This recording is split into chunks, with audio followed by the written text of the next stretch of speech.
धनुआ रखा था और पूजा जाता था उसी जगह कोई भी उठा नहीं सकता था।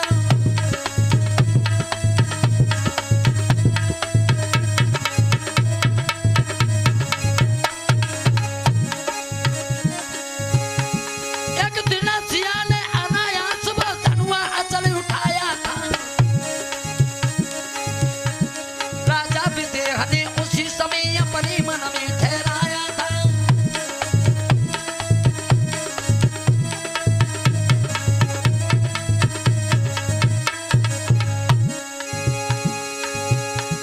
जिस महावीर की महाशक्ति धनुआ को तोड़े गिराएगी उस नरभूषण को निर्विवाद जाने की विवाह दी जाएगी।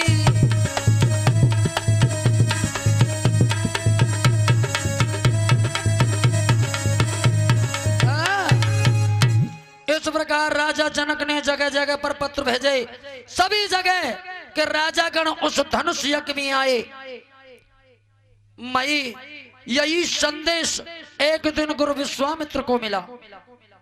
तब मुनि सादर कहा बुझाई चरित एक प्रभु देखऊ जाई।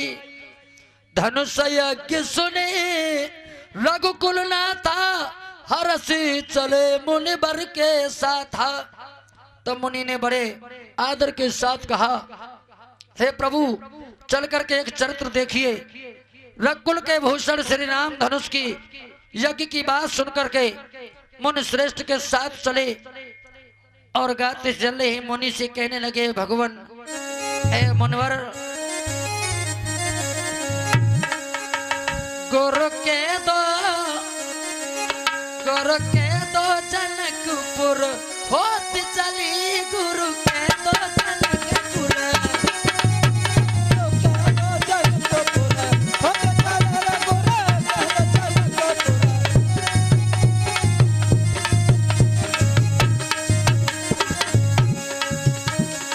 जनकपुरी की शोभा न्यारी, जनकपुरी में शोभा न्यारी, जनकपुरी की शोभा न्यारी, जनकपुरी की शोभा न्यारी। गुरु के दो जनकपुर देखत चली गुरु के दो जनकपुर। होत चले रे गुरु के दो जनकपुर, होत चले रे गुरु के दो जनकपुर।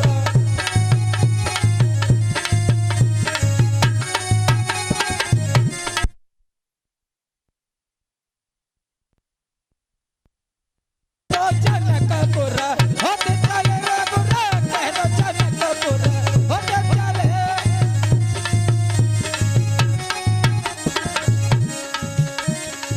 जनकपुरी में एक धनुष पड़ो है। जनकपुरी में एक धनुष पड़ो है। गुरु के दो धनुष को, गुरु के दो धनुष को तोड़त चले गुरु के दो जनकपुर। तोड़त चले रे गुरु के दो धनुष, तोड़त चले रे गुरु के दो धनुष।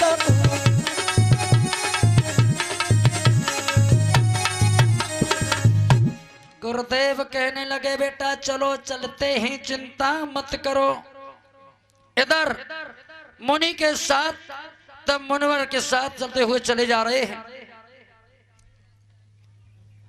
भगवान के भक्तों चलते चलते गौतम नारी श्राप बस उपल देह धरि धीर चरण कमल रज चाहती इनका कृपा करऊ रघुवीर। भगवान पूछने लगे, एक निर्जन वन था, उसमें कोई पशु पक्षी भी नहीं दिखाई दे रहा था, लेकिन एक पत्थर रूपी शिला नारी पड़ी थी वहां। भगवान सब कुछ जानते हुए भी पूछने लगे, गुरुदेव हाँ ये कौन है, यह स्त्री पत्थर रूपी शिला कौन है? गुरुदेव कहने लगे, बेटा राम इसे अपने चरणों की रज लगा दो, जो तुम्हारे चरणों की रज के लिए बैठी है। कौन है गुरुदेव ये? गुरु ने बताया, बेटा एक दिन देवताओं के राजा इंद्र ने सभा को जोड़ा, कहा जाओ सभी देवताओं से कहा मुझे ये बताओ मृत्यलोक में सबसे ज्यादा सुंदर स्त्री किसकी है। सभी देवता कहने लगे हमें नहीं मालूम, हमें नहीं मालूम। एक देवता ने कही जाओ देख के आओ, सब सूर्य बता सकता है, वो सबके साक्षी हैं। सूर्य देवता कहने लगे प्रभु महाराज मैं नहीं बता सकता। क्यों? जब मेरी गांव पत्रिका जब तेज किरण लगते हैं तो सब अपनी एसी में घुस जाते हैं भीतर, मैं नहीं देख पावत। फिर चंद्रमा से जाकर के पूछो। आज भी विद्वान बताते हैं कि जो लोग चंद्रमा की चांदनी में कपड़ा को ओढ़ करके नहीं सोते हैं उन्हें सौंदर्य प्रभावित होता है, उन्हें सुंदर रूप प्राप्त होता है। चंद्रमा से पूछ लो, चंद्रमा जानता है। चंद्रमा से पूछा गया, चंद्रमा ने एक ही झटके में बता दिया मृत्यलोक में गौतम ऋषि की पत्नी अहिल्या सबसे ज्यादा सुंदर है। इतनी बात सुनी इंद्र कहने लगा चंद्रमा से, और चंद्रमा हाँ सुन, अरे तू मुर्गा बन जाना, तू मुर्गा बन जाना, मैं योगी बन जाऊंगा। तुम मुर्गा बन जाना, मैं योगी बन जाऊंगा। अरे तुम मुर्गा बन जाना, मैं योगी बन जाऊंगा। तू मुर्गा बन जाना, मैं योगी बन जाऊंगा। तू पागल होई गईयो, नेक पागल लगाई देना, मैं तो चलो कर आऊंगा। अरे तू आग लगाए देना, मैं चल कर आऊंगा। अरे तू आग लगाए देना, मैं चल कर आऊंगा। सब शब्दों में कहा। इधर चंद्रमा को मुर्गा बनाया, जाकर के चंद्रमा ने आवाज लगाई। गौतम ऋषि 4 बजे प्रातः श्रवणी गंगा स्नान के लिए जाया करते थे। 12 बजे रात्रि की आवाज लगा दी। इधर क्या किया है,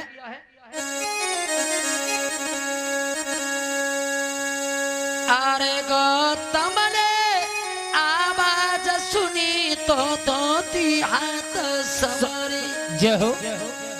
और भजनों करे और पूजा करे वे तब गंगा की। अरे दया गेल समारी गौतम नारी, चिला कर नारी रे। दया बेल तुम्हारे गौतम ना, चला कर जाई।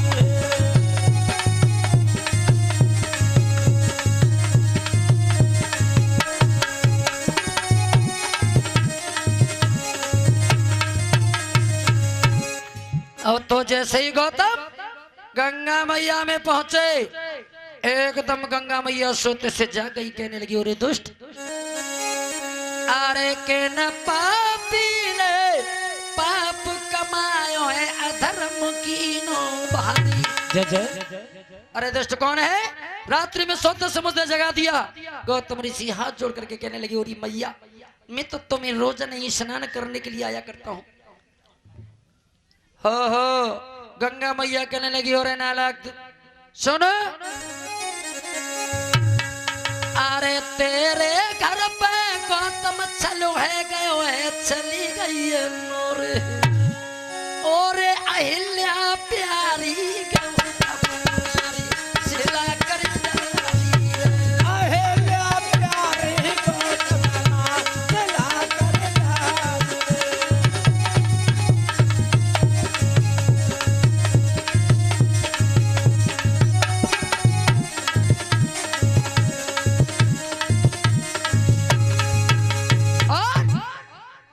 अरे इतने बात गंगा की सुन के जरा न करी आवारी।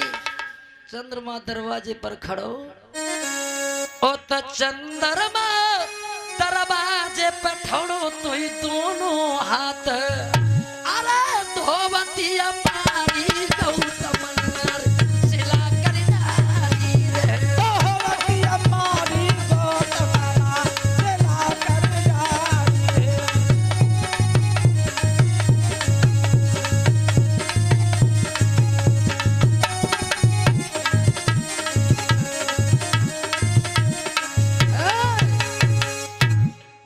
छोटे से हते तब अपनी दादी माँ से पूछा करते थे, जब पूर्णिमा का चांद पूरा निकलता है तो उसमें एक धब्बा दिखाई देता आज भी। हमारी माता दादी जी माँ बताया करती थी कि बेटा हाँ जब डुकरिया चरखा काटते रही है। ये बात नहीं थी, ये सत्य बात है। गौतम ऋषि ने दोनों हाथों से उसकी पीठ पर धोवती को दे मारा। वो आज भी कलंक और इंद्र के लिए श्राप दिया जाना लायक, तेरे पूरे शरीर पर भग हो बन जाएगी। इधर चंद्रमा को श्राप दे दिया, जब तक पृथ्वी चांद रहेगा, तू जब तक रहेगा तेरा ये दाग मिट नहीं सकता। आज मेरी माता हो अपनी पत्नी को श्राप दिला रही, दुष्टनी तूने मुझसे भी छल किया, जा तू पत्थर की हो जा। आज गौतम की पत्नी पत्थर की हो गई। तब मुनि ने कहा बेटा इसे चरण की रज लगा करके इसे जैसे कि तैसे कर दो। तुम्हारे चरणों की धूल चाहती है हे रघुवीर, इस पर कृपा कीजिए। भगवान के चरणों की रज लगते ही हुए परम धाम पत्थर की स्त्री सुंदर देह धारण कर अपने धाम को चली गई। आज भगवान जनकपुर में पहुंचे तो देखा जनकपुर की शोभा का वर्णन नहीं किया जा सकता।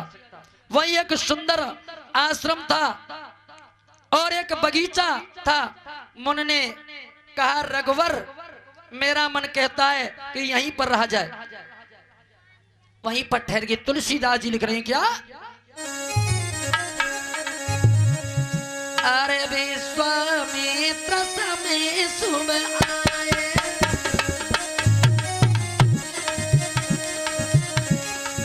विश्वामित्र महामुनि आए, समाचार मिथिलापति पाए। जय जय राम हरे बोलो राम हरे, बोलो राम हरे राम हरे।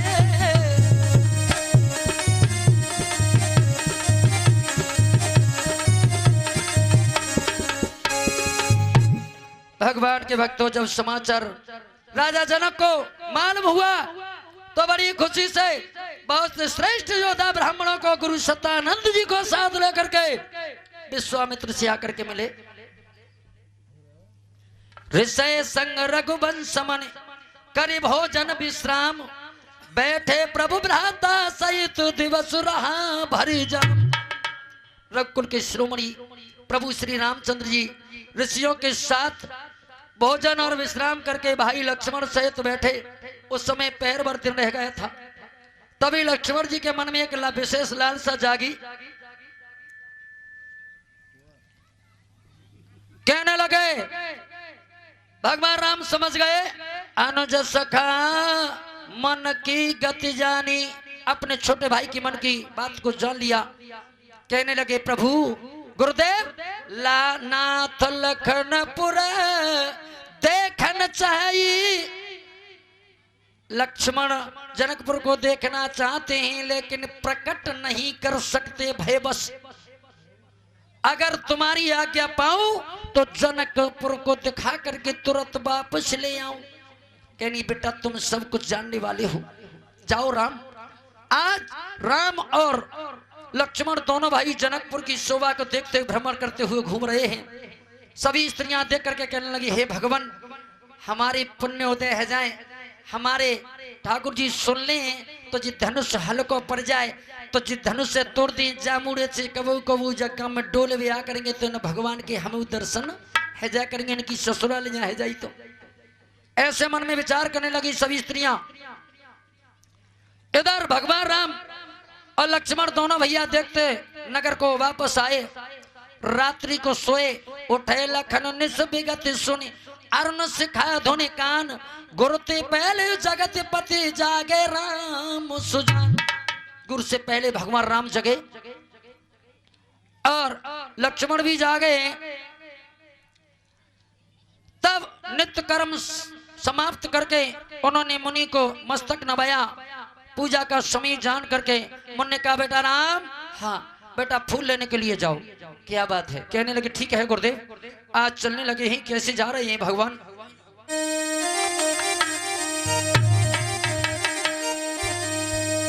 अरे चले रघुर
गत दिन 14 को भगवान राम जनकपुर में पहुंचे तथा क्वार शरद पूर्णिमा को उस बगीचे में, जिस बगीचे में पुष्प तोड़ने के लिए गए थे, 267 राजा बाग में आए, मगर भगवान राम को ही सीता का दर्शन हुआ। बोलिए गोविंद भगवान की जय।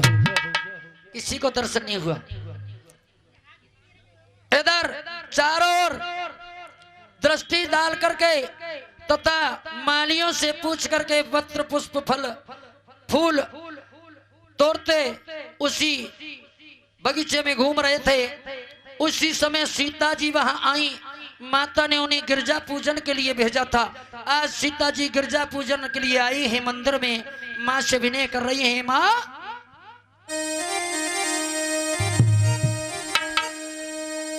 मेरी सुन ले मैया बीनी है मेरी,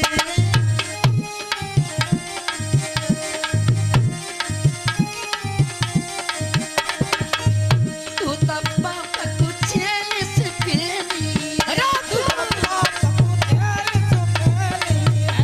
तो बाप पूछे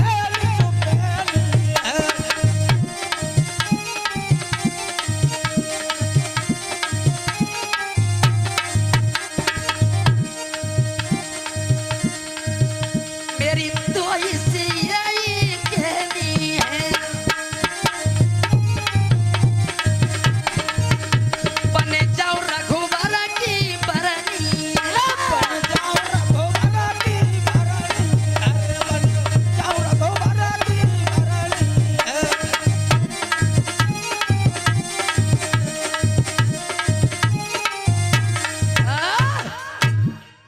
मैया से अरदास करने लगे, हे माता मेरी ऊपर कृपा करना। हसी माल मूरत मुस्कानी, प्रेम विवश भई आज भवानी। भगवान के भक्तों, गिरजा मैया का दर्शन कर रही थी, तभी एक सखी सीता जी से बिछड़ गई और वो फूल तोड़ते तोड़ते वहीं पहुंच गई जहां भगवान राम और लक्ष्मण जी थे। ओहो, जैसे ही देखा है एकदम दौड़ती हुई भाजी सीता के पास आई, हाँपने लगी। सीता पूछने लगी, दारी अभी तो तू आई इतनी जोर से चौंप रही, का कारण? अरे बहन कुछ मत पूछ, क्या बात है सुनो।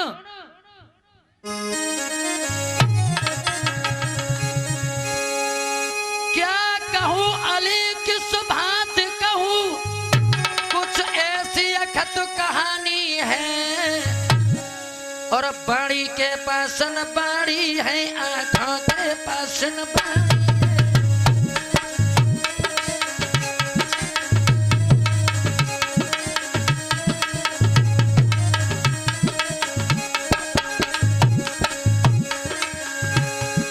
बस इतना ही कह सकती हूँ, तो लाला भागवी आए,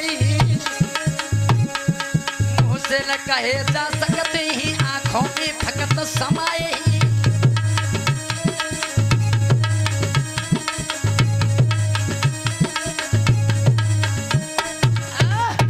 बहना, दो लड़के इस बगीचे में आए हैं, इतने सुंदर हैं, मुख से कुछ वर्णन नहीं किया जा सकता।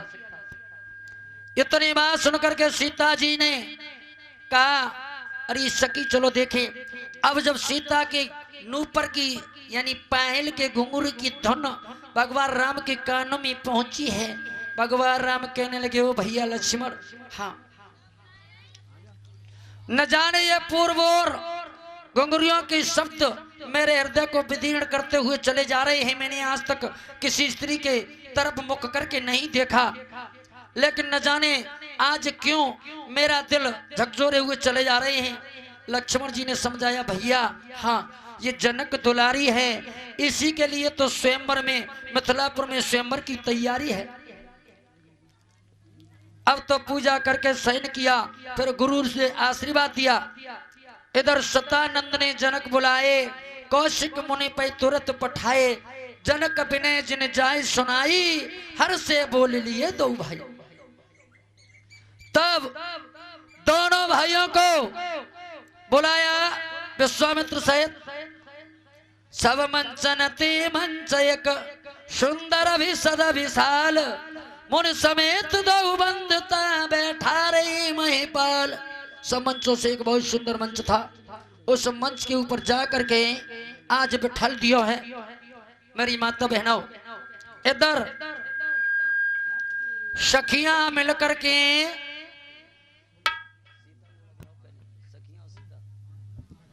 सभी सखियां सीता को लेकर के कहने लगी, बहना चलो रंगभूमि में। आज सीता को लेकर के सखियां आने लगी हैं,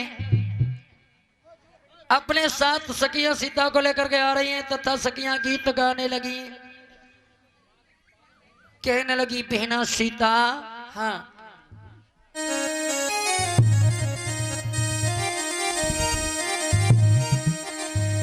सखियां सीता को लेकर के आ रही हैं और गाती चली आ रही है। क्या अरे ने तालियां बजाते हुए बोलेंगी सभी, बाजे बाजे तो ऐसे बैठ जाए दोनों।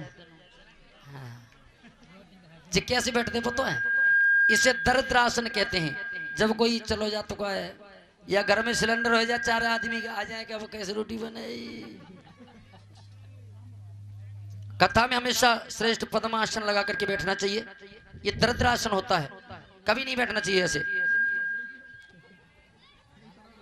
याद रखना भक्तों, अब तो सीता अपनी सखियों को साथ लेकर के और सखियां सीता को लेकर के आ रही हैं। कैसे? और सखियां गाती चली आ रही हैं। और ये बहना निक तीरे है, हाय निक तीरे चलो सुकुमार जनक की तीरे चलो।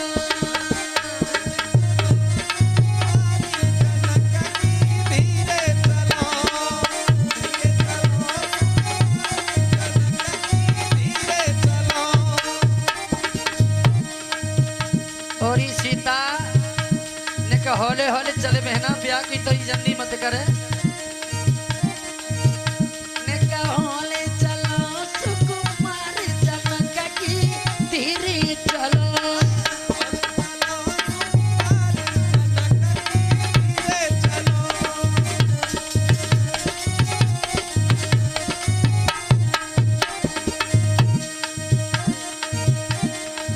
सो है नवलतन सिंदर साड़ी, अरे सो है नवलतन सुंदर साड़ी।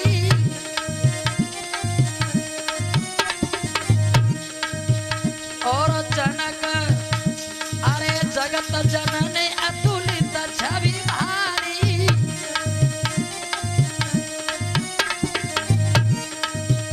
चित्त तिल में घुस गया पार जनक की धीरे चलो।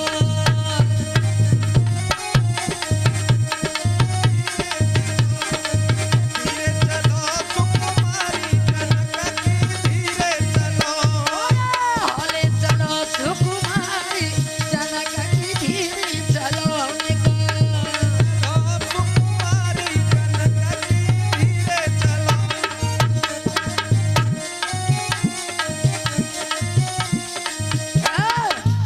बोलिए वृंदावन बिहारी लाल की। आइए इसी बीच कुछ दानी दाताओं के नाम हैं। 11 रुपए गुप्त दान आया है, 20 रुपए चंद्रपाल, 20 रुपए विजय सिंह भूपा और 101 रुपए गुप्त दान, 10 रुपए ऋषिपाल सिंह, 50 रुपए बलदेव सिंह वैजना निवासी। ये भक्तवर प्रभु की कथा में ठाकुर जी कथा में दान अर्पण कर रहे हैं। मेरे ठाकुर जी इनका हमेशा कल्याण करें। बोलिए वृंदावन बिहारी लाल की। मेरी माताओं, अब तो सखियां जब सीता जी को साथ लेकर के मंडप में आई हैं, सखियां मंगलचार कर रही थी। इधर तुलसीदास जी चौपाई लेकर आए। क्या